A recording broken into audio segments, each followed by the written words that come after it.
then I got very interested in technical analysis and charted stocks and did all kinds of crazy things, hours and hours and hours, and saved money to buy other stocks and tried shorting and I just did everything.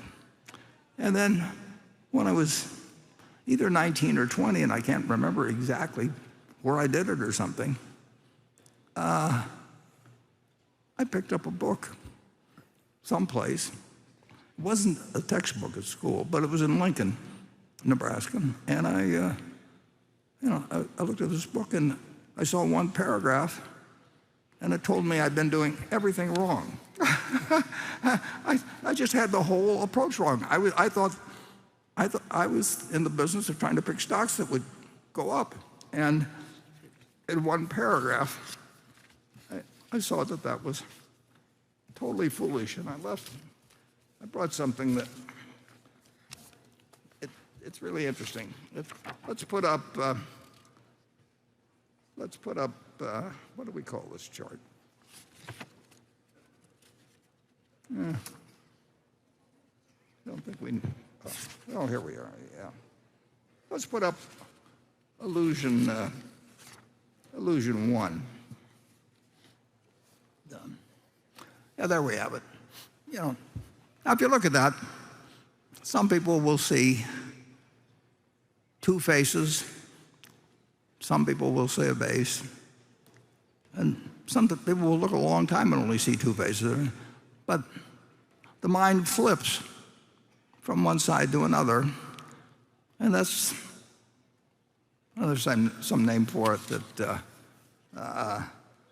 they call it ambiguous illusions or something of the sort. There's other things that talk about aha moments, or in the old comic strips with Popeye, Wimpy would have a little balloon over his head and the light bulb would go on. There's this point where all of a sudden you see something you haven't seen. Well, it took me, I had an illusion that I was looking at, we'll say in that one, two phases. Let's go to the one labeled 2. And if you're looking at it from one side, it looks like a rabbit, and if you look the other way, it looks like you're looking at a duck.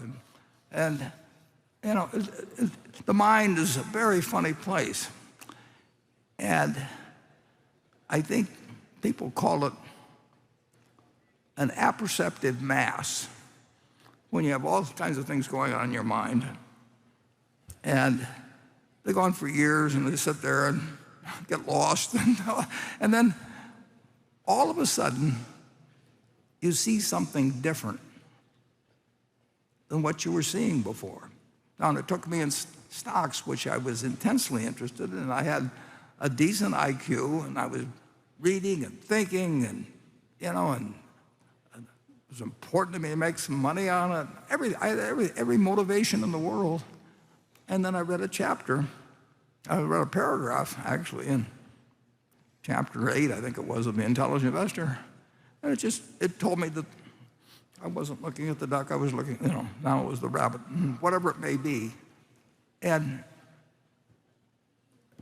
whether you call it a light bulb, whether you call it, a moment of truth, whatever it may be. And that happened to me in Lincoln. I mean, it changed my life. If I hadn't read that book, I don't know how long I would have gone on looking for head and shoulders formations and 200-day moving averages and the odd-lot ratios and a zillion things. And I love that kind of stuff, except it was the wrong stuff I was looking at. And I've had that happen, and Charlie's had it happen, I'm sure. I will tell you what changed my own life on investing. I started investing when I was 11. I first started reading about it. I believe in reading everything in sight, and first started reading about it when I was probably 6 or 7 years old. But for about 8 years, I wandered around with technical analysis and doing all kinds of things. And then I read a book called The Intelligent Investor. And I did that when I was 19 down at the University of Nebraska.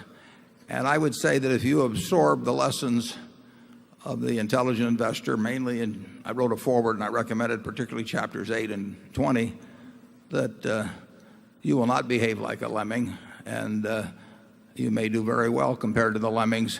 We have here in the bookworm copies of The Intelligent Investor, and I think it's as great a book now as I did when I read it early, I guess, in 1950.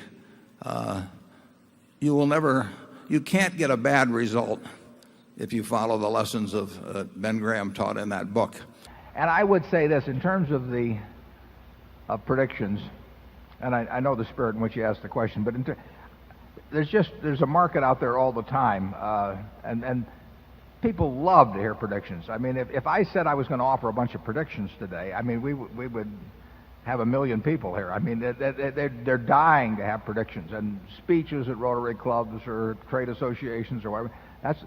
They just plain love it, and that's what a whole industry is built upon. You know, the people coming out of Washington that talk about political predictions, and I don't read those in the paper at all, because it's space fillers basically. And you mentioned Edgar Casey. Ben Graham knew Edgar Casey pretty well, but I just have never seen any utility to any of that at all. There will be some huge surprises in the world. There's no question about that. But I don't think that betting on any specific one is a very smart policy.